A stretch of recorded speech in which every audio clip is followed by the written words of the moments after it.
Si tu écoutes les commandements du Seigneur ton Dieu que je te prescris aujourd'hui, et que tu aimes le Seigneur ton Dieu, que tu marches dans ses voies, que tu gardes ses commandements, ses lois et ses coutumes, tu vivras et tu multiplieras. Donc, choisis la vie.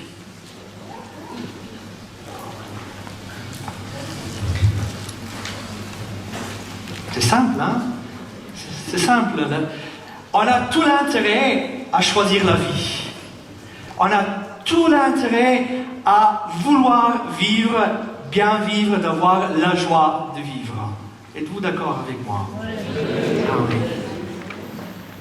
Et pourtant, vivre et bien vivre n'est pas si évident que ça.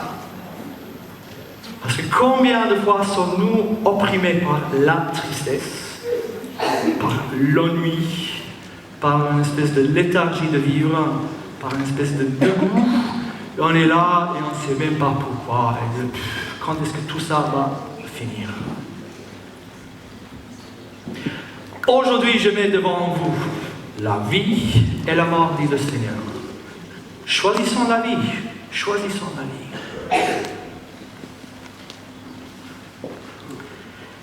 La vie nous a été donnée par pure grâce. Aucun d'entre nous a choisi de naître. Ça, à un moment donné, Dieu a prononcé un mot qui nous a fait entrer dans l'existence à travers nos parents, et gloire à Dieu. Aucun d'entre nous a choisi son propre nom.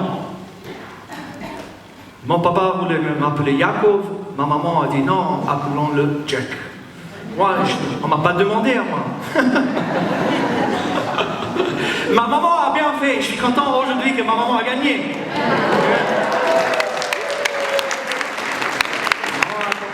Et personne ne m'a demandé. C'était donné. Aucun d'entre nous a choisi d'être homme ou femme. Si comme ça, ça t'a été donné. Tu es homme ou tu es femme. Personne ne t'a demandé.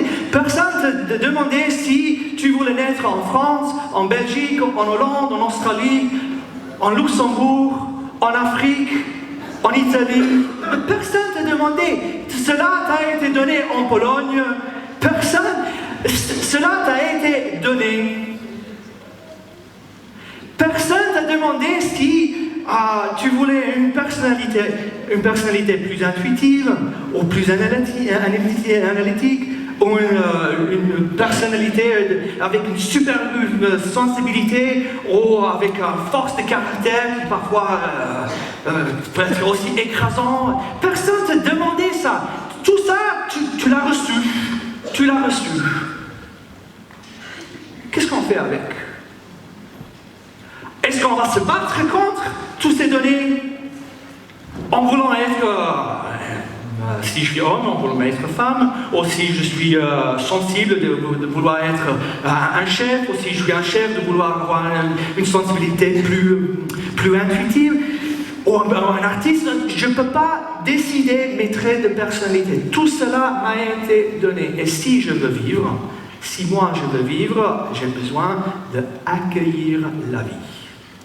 Telle que la vie se présente à moi. Telle que la vie a été donnée à moi. La vie m'a été donnée, je n'ai pas choisi.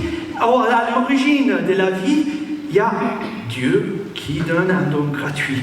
Et puis, évidemment, toute notre vie, ici sur Terre, est un essai de bien vivre, ou d'accueillir, d'accepter et d'aimer tout ce que nous avons reçu. D'être femme et d'être contente d'être femme. Et d'être la femme la plus heureuse, la plus épanouie, à ma manière. Pas la manière d'une autre, à ma manière. Dieu, quand il a donné ton nom à toi, il avait une idée bien précise et claire. Et il ne voulait pas que tu sois un autre. Il voulait que tu sois toi. Et ce qu'il a donné à toi, soit pour toi et pour les autres.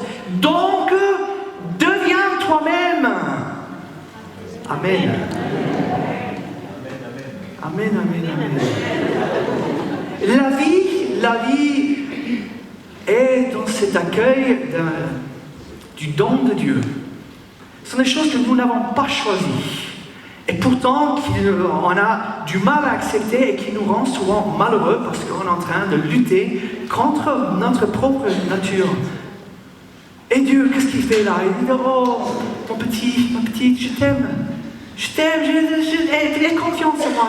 Je ne suis pas planté, je ne suis pas trompé en te faisant ainsi. Fais confiance en moi. Allez. Cesse de te regarder dans le miroir, cesse de regarder les autres. Regarde-moi. Allez.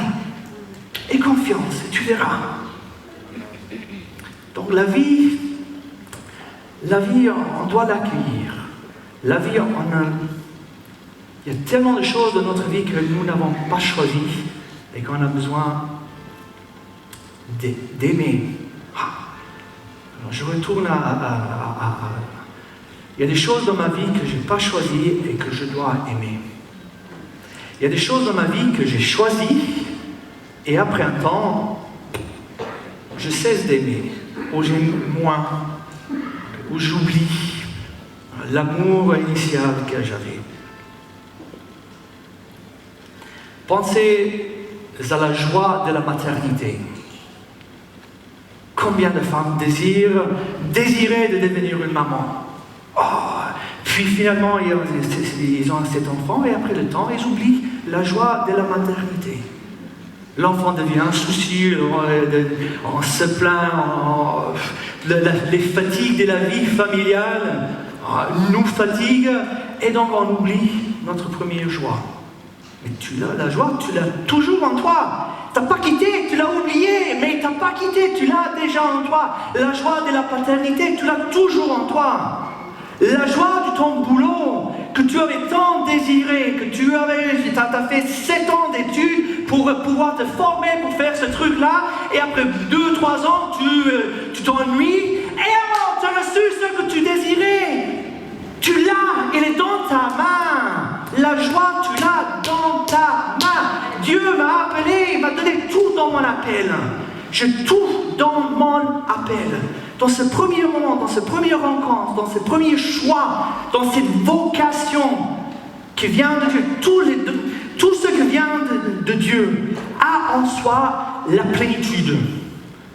Et si ta vocation est venue de Dieu, et si ton être est venu de Dieu, et si ton mariage est venu de Dieu, et si ta vie vient de Dieu, tu as tout ce qu'il faut pour être heureux.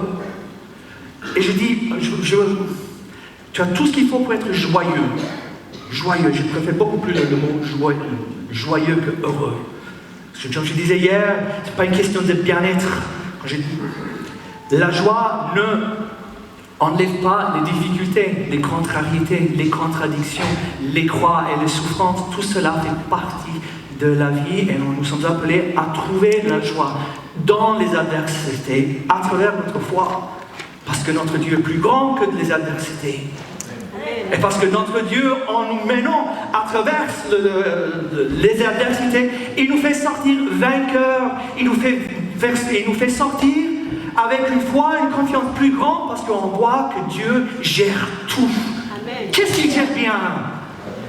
Je lui donne le boulot, président de président de ma vie, Dieu. Président, voilà. Je l'ai dit.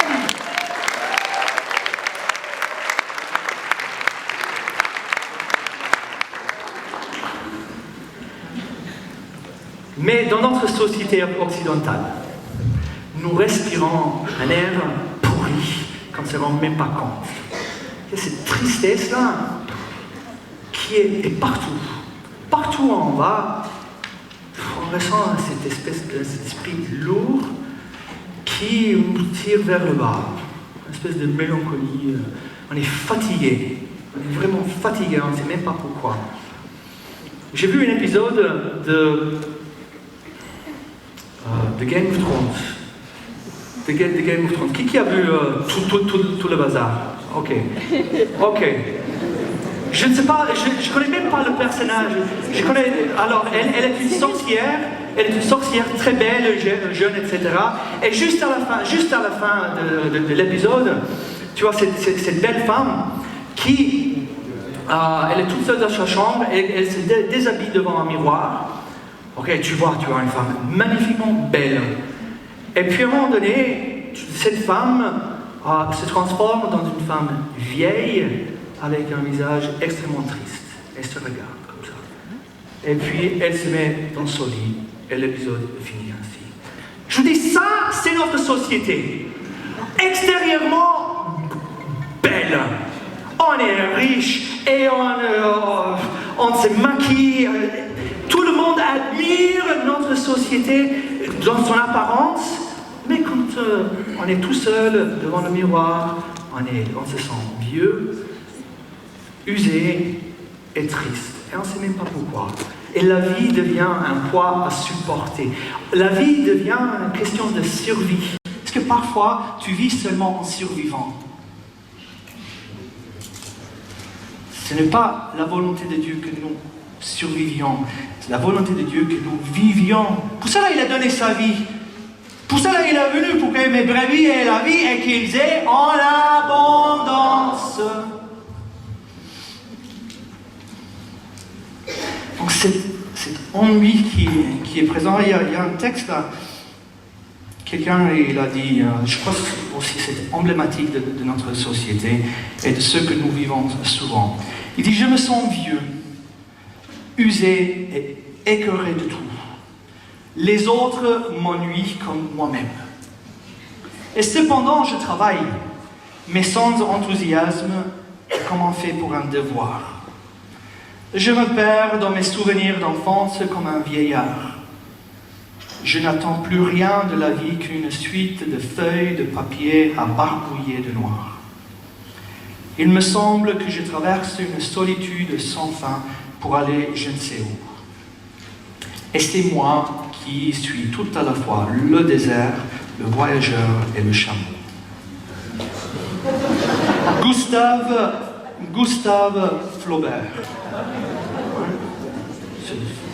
Je crois qu'il a... Voilà. Il a saisi l'esprit. Et donc je disais que Dieu, il a mis tout dans notre main. Tout est là. Okay? On a tout pour être joyeux et de bien vivre ici. On a déjà tout reçu. Mais parfois que nous regardons dans nos mains, voilà, on ne voit pas grand-chose là.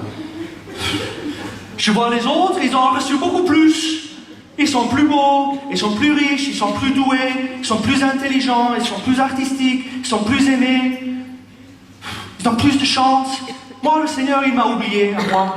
Il m'a donné quelques miettes là.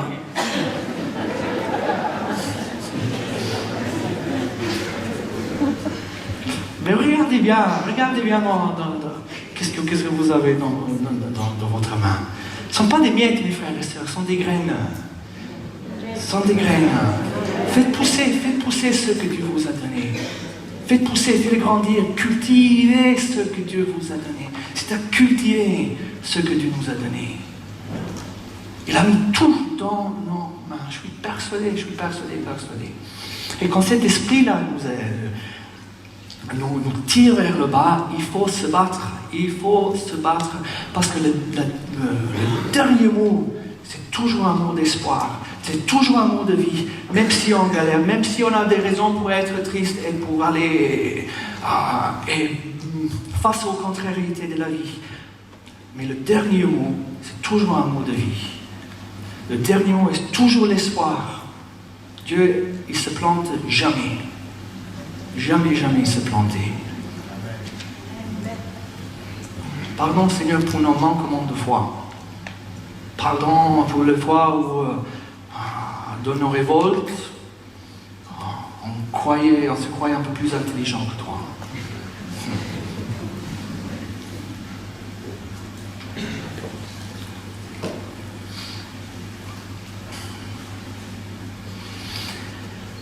Et donc, nos états d'âme, je disais au début, on a tout reçu, ces moments, cet appel, notre vocation en chrétien, notre vocation en famille, notre vocation de frère, prêtre, consacré, notre vocation en chrétien, bref, là où tu es, tu as tout ce qu'il faut. Il y a un chemin à faire un long chemin pour trouver notre place dans cette vie. Mais notre place, comment dire, c'est un chemin à habiter et demeurer notre place. J'espère que vous comprenez ce que je veux dire. À demeurer ma place à moi. Ne plus rêver d'aller ailleurs, dans une autre famille, ou avec un autre homme, ou dans une autre carrière. On peut changer. Mais ce que je veux dire, ce rêve d'aller ailleurs et ne plus demeurer ma place qui est à moi, qui m'a été donnée. Je retourne à ce que je viens de dire tout au début, d'arrêter de demeurer dans un autre corps, ou dans un autre sexe, ou une autre nationalité, de posséder et demeurer ce qui est à moi. À moi. Parce que c'est seulement quand on est bien, quand on accueille ce qui est vraiment à moi, que la bénédiction de Dieu sort tout naturellement. Parce qu'on est bien là où on est. Notre problème, souvent, on est mal où on est et on croit qu'on serait mieux ailleurs. Et donc, on est toujours en fuyant, on est toujours ailleurs, sauf chez soi. Tu vois, les jeunes. Il faut que je fasse aussi une distinction. Okay? Parce qu'il y a un chemin qui est pour les jeunes, et puis un chemin qui commence aussi avec ceux qui entrent dans des années un peu plus mûres. Les jeunes, je m'explique. Je m'explique. Un jeune, il cherche, d'abord, il grandit dans la famille. Maman et papa, quand adolescent, ils commencent à rêver d'aller ailleurs. Donc, ils cherchent une carrière, ils cherchent un amour, ils cherchent une famille, ils cherchent une maison à lui. Et donc, le jeune a toutes ces énergies à l'intérieur qui bouillonnent, qui le poussent vers l'extérieur, de quitter maman et papa et de trouver sa place à lui dans ce monde. Et c'est bien. Mais la plupart de nous, ici, nous avons déjà trouvé notre place. Ok, donc le pèlerinage n'est plus à continuer à chercher ailleurs dans le monde, au l'autre bout du monde, notre place dans le monde, on a déjà trouvé. Maintenant, il faut un pèlerinage qui commence là où je suis, qui m'oblige à aller, qui m'appelle à descendre en profondeur, afin que mon espace, ma place, soit habité par l'amour. Là où je suis appelé à aimer. À aimer mon mari tel qu'il est, mon Dieu.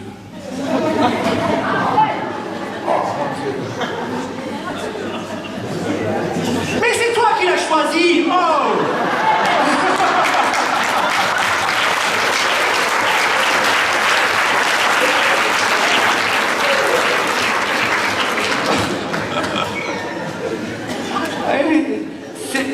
C'est là, il faut que cet appel à l'amour nous travaille. C'est notre boulot qu'on est, comme M. Gustave ici, qui fait son boulot, mais sans enthousiasme, il fait son truc en cliquant sur Facebook de temps en temps, en voyant aussi ce qui est sur WhatsApp, etc. Et puis il travaille un peu plus. Et puis voilà, il continue son boulot. Et puis il regarde par la fenêtre. Il est partout sauf là où il devrait être. Voyez, on vit d'une manière dispersée. On est ailleurs. Au début de la création, Dieu a posé la question, Adam, t'es où là? Et toi, t'es où? T'es où par rapport à tes engagements que toi-même tu avais pris parce que tu savais que c'était pour toi? Parce que quand tu l'as pris, ça te donnait vie et joie. T'es où par rapport à ça? Et donc souvent, nous ratons, nous vivons mal nos engagements.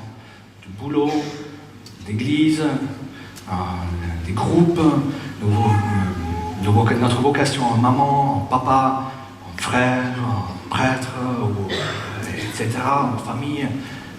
Nous vivons mal nos engagements parce qu'on oublie la joie et parce qu'on a, comme je viens de dire, on n'habite pas nos lieux. Et parfois, on rate un peu nos priorités. Tu vois, on se laisse distraire beaucoup. On va Cette image, j'aime beaucoup. Entre le GSM, entre regarder dehors, entre un petit café avec une copine, avec...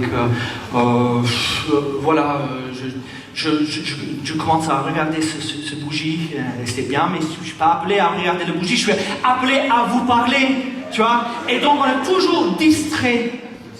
Et donc, c'est bien de contempler aussi un bougie. Si je suis appelé, si je suis un artiste, et je veux le dessiner, et je dois le peindre, là, je peux le contempler et donner mon mieux. Mais quand je suis appelé à faire quelque chose, il faut que je sois là. Et ce sont les choses souvent qui s'imposent à nous. La volonté de Dieu, ou nos priorités, on ne les a pas choisies, ils ont été donnés. Il y a un moment donné, il y a quelque chose, il y a un faux, et je dois. Parce que je sais que Dieu, c'est ça que Dieu demande de moi maintenant. Et vous tous avez des choses maintenant, des choses dans votre vie. Il faut que vous le fassiez, mais vous l'évitez. Jusqu'à présent, vous avez fait à la moitié, ou vous l'avez mis un peu là à côté. Ah, c'est un peu le chaudier qui est tombé en panne, et ta femme est toujours là à te dire répare le chaudier. Oui. Ah. Et puis demain, répare, quand est-ce que tu vas le réparer? Oui, demain. On a tous des trucs où on le met à côté, et il faut que nous le fassions. Ce sont des évidences que nous évitions.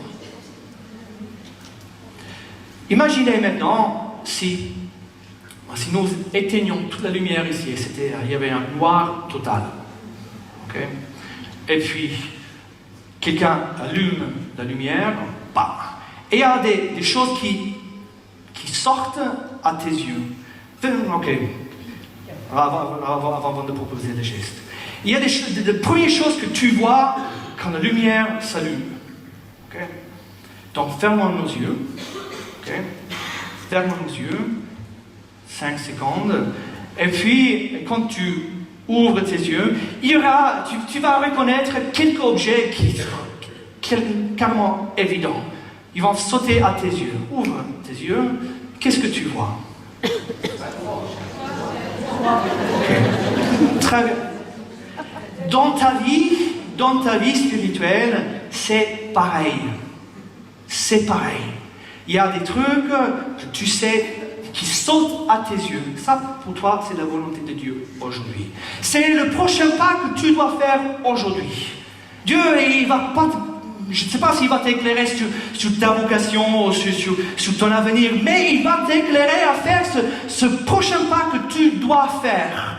Tu le sens et oui, effectivement. Ouais. Et donc, c'est à nous de le faire. Là, c'est un bon moyen de faire un discernement sur la volonté de Dieu.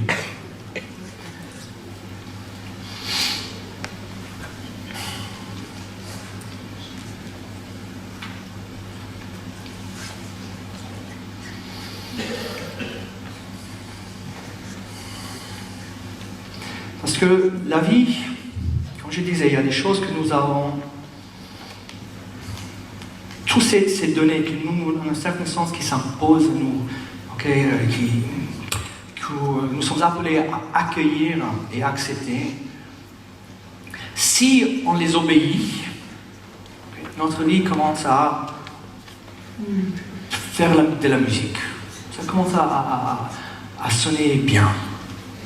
En fait, j'avais Vincent, est-ce que peux-tu me faire un plaisir, s'il te plaît? Si tu arrives à faire sortir un clic dans la salle, le métronome, il y a moyen?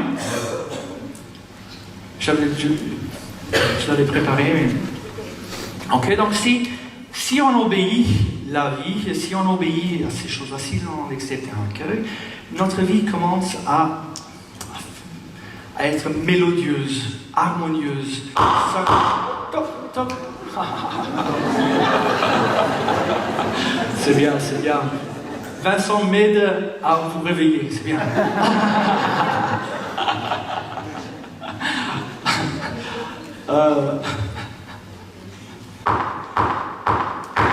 Vous voyez, ça,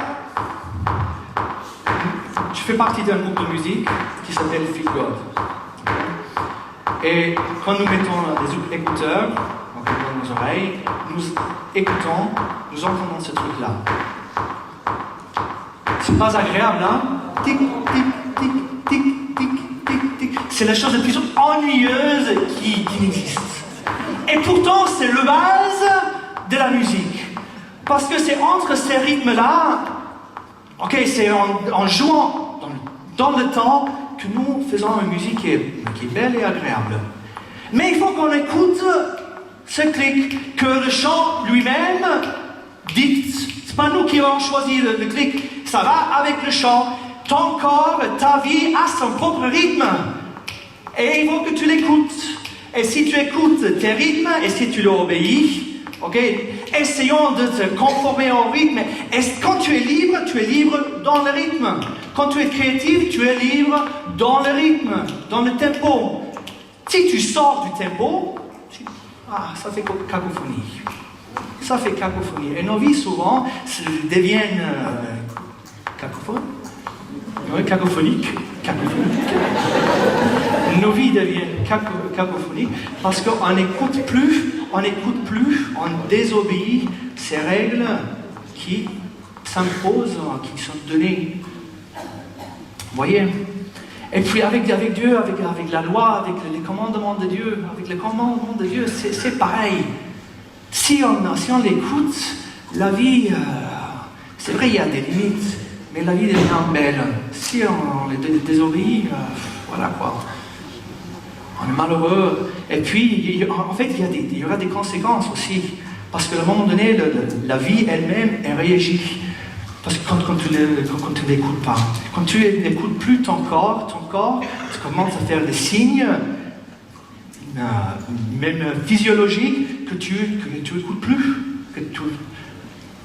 Combien de jeunes, au lieu de dormir la nuit, ils dorment pendant la journée?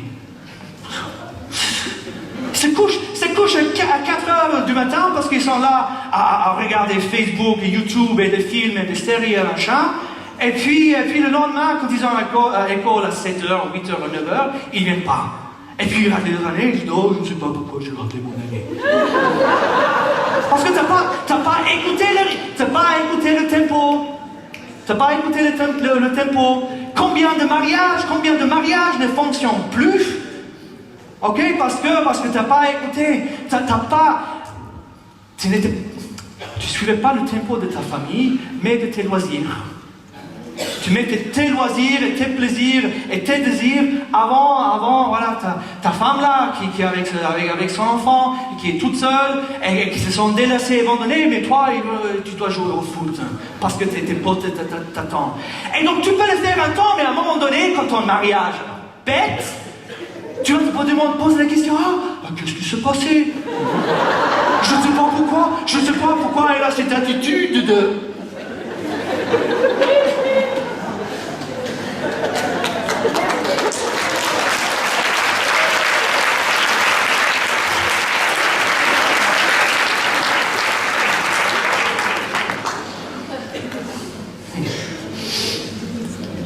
Et donc la vie marche si on obéit à ces règles et à ces rythmes.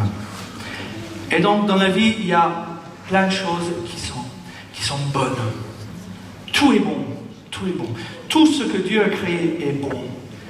Mais pas tout nous convient à certains moments. Il faut distinguer. Le feu est une chose belle et positive. Le feu dans la vie. Vous savez que dans l'évolution humaine, un moment important dans l'histoire de l'humanité était le moment où l'homme a maîtrisé le feu. Ça nous a permis comme espèce de se multiplier et avancer.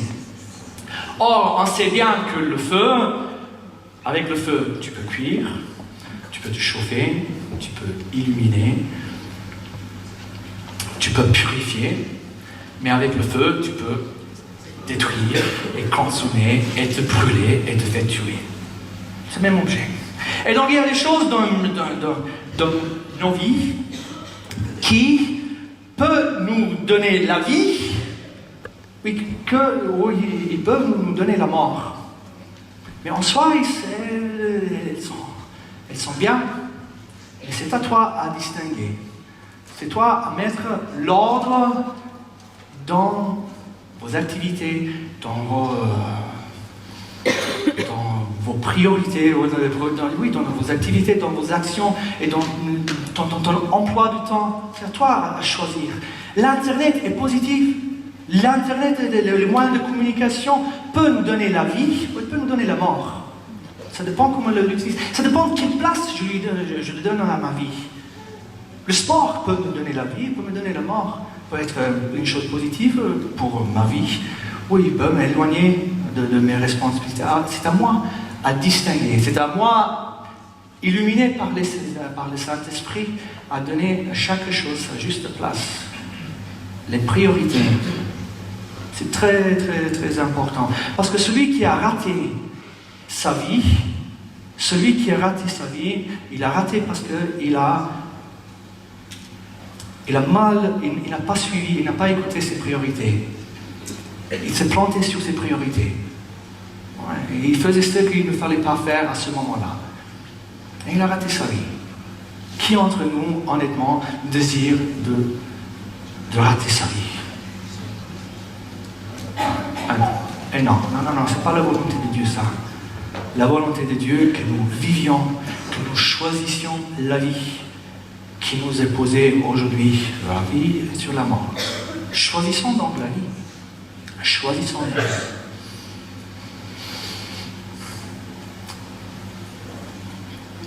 Et donc Jésus,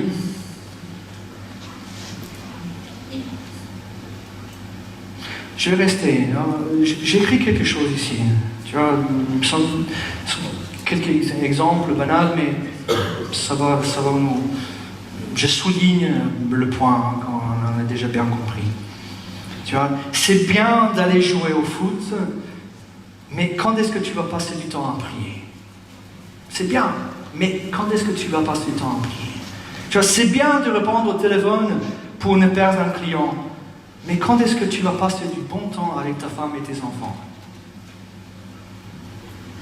C'est bien de travailler jusqu'au tard pour gagner plus d'argent, mais quand est-ce que tu vas passer du temps avec ton adolescent qui est en crise?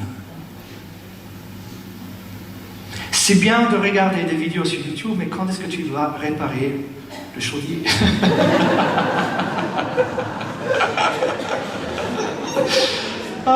Tu vois, ce n'est pas une question de faire ou pas faire les bonnes choses, plutôt une question de faire ce qui est à moi à faire. Point fondamental. Ce n'est pas une question de faire ou pas faire les bonnes choses, plutôt une question de faire ce qui est à moi à faire. Moment, donc, éteins la lumière. On va éteindre la lumière, tous maintenant. Ok, on va tous fermer nos yeux. Et le Saint-Esprit va vous donner ce que est à toi à faire aujourd'hui.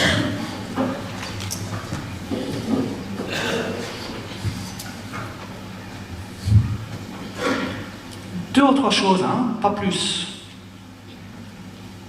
Deux ou trois choses, pas plus. Dieu te donnera la lumière pour faire le prochain pas. Il va pas te donner tout l'itinéraire. Pour aujourd'hui, tu sauras ce qu'il faut faire.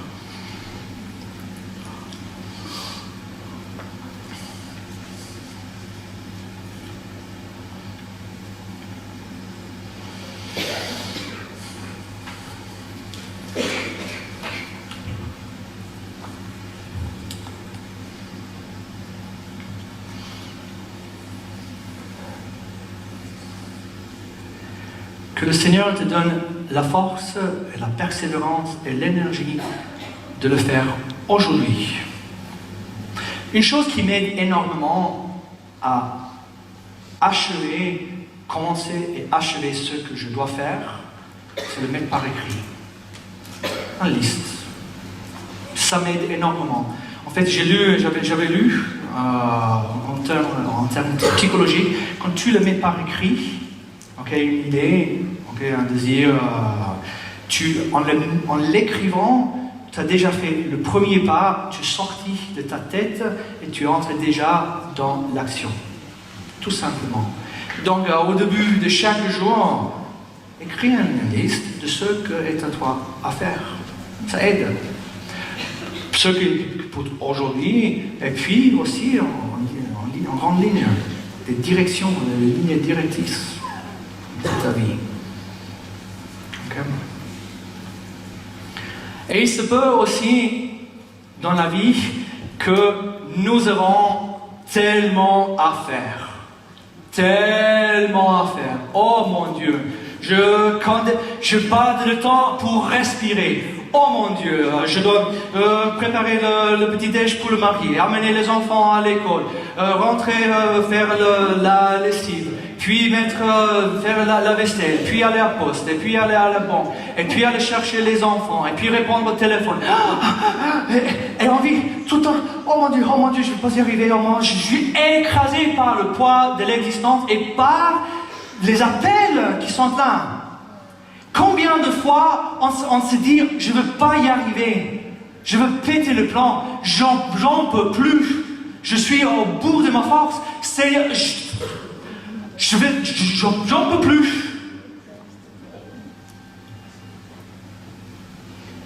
Et pourtant, tu es toujours là. Tu es toujours là.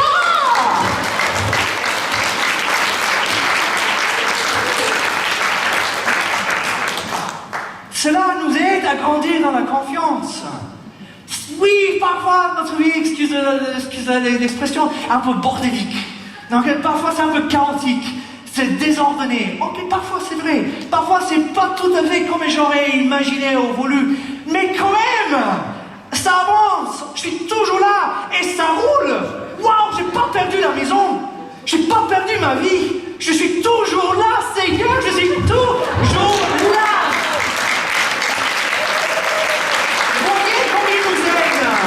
Voyez comme Dieu est avec nous chaque jour. Le moment où tu disais c'est fini, Dieu était-il, où était-il? Il était, regarde, il était là avec toi. Bien sûr, tu as transpiré, tu as galéré, c'était difficile, etc. Mais regarde, tu l'as fait. Tu as gravi une montagne et tu n'as même pas rendu compte, tu as fait une montagne. Ta vie, combien de montagnes avez-vous dépassé et gravi? Combien de montées, descentes et ravins et tout ça? Et vous en êtes sortis. Et vous êtes bien réussi d'ailleurs, hein? Bravo. Et donc confiance dans la providence de Dieu. Confiance dans son amour. Il ne vous a pas délaissé, et il ne va pas le faire. Au contraire, il veut que nous ayons en foi, en espérance, en amour, plus grand, en gloire. Amen. Amen.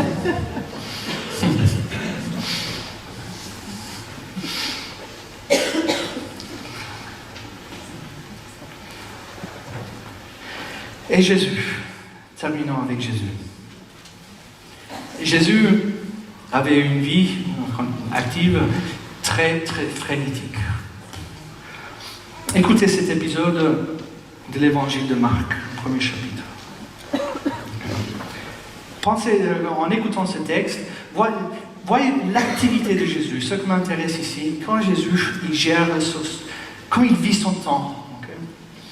Donc, or, la belle-mère de Simon était au lit. Elle avait de la fièvre. Aussitôt, on parla à Jésus de la malade. Jésus s'approcha, la saisit par la main et la fit lever. La fièvre la quitta et elle le servait. Le soir venu, après le coucher du soleil, on lui amenait tout ce qui était atteint d'un mal ou possédé par des démons. La ville entière se pressait à la porte. Il guérit beaucoup de gens atteints de toutes sortes de maladies. Il expulsa beaucoup de démons. Il empêchait les démons de parler parce qu'ils savaient eux qui il était. Le lendemain, Jésus se leva. Bien avant l'aube, il sortit et se rendit dans un endroit désert. Et là, il priait. Simon et ceux qui étaient avec lui partirent à sa recherche. Ils le trouvent et lui disent « Tout le monde te cherche. » Jésus leur dit « Allons ailleurs, dans les villages voisins, afin que là aussi je proclame l'évangile, car c'est pour cela que je suis sorti. »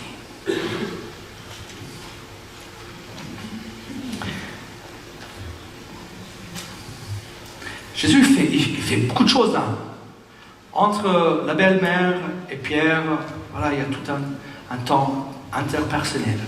Puis il y a toute la ville qui vient le voir. Il y a tellement de gens là-dedans et il travaille jusqu'à tard. Et il se lève.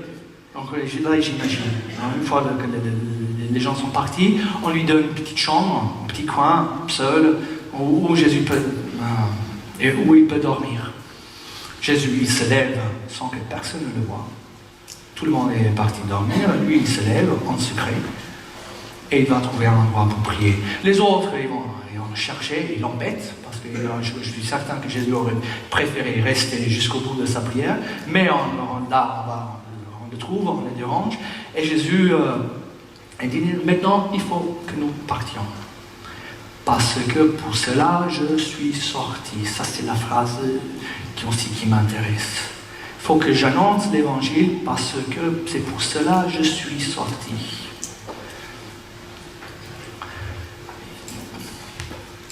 Je reviendrai sur ce point.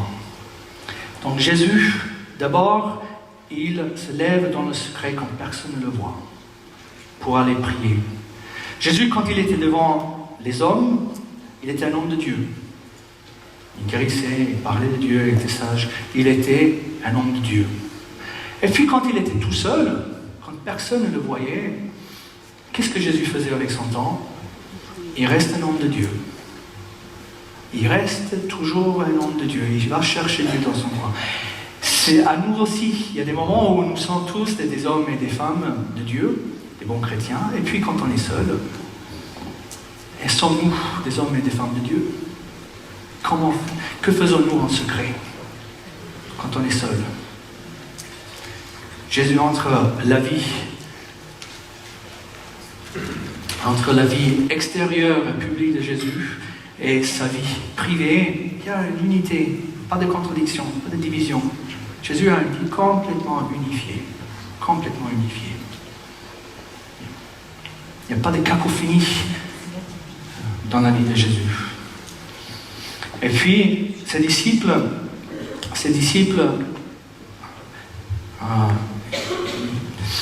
ils vont le chercher et quand ils le trouvent, ils disent il y a du boulot, maître, il y a du boulot. Les gens, ils te cherchent. Jésus, jusqu'à présent, il a eu beaucoup de succès. Il y a une ville entière qui est là pour l'écouter.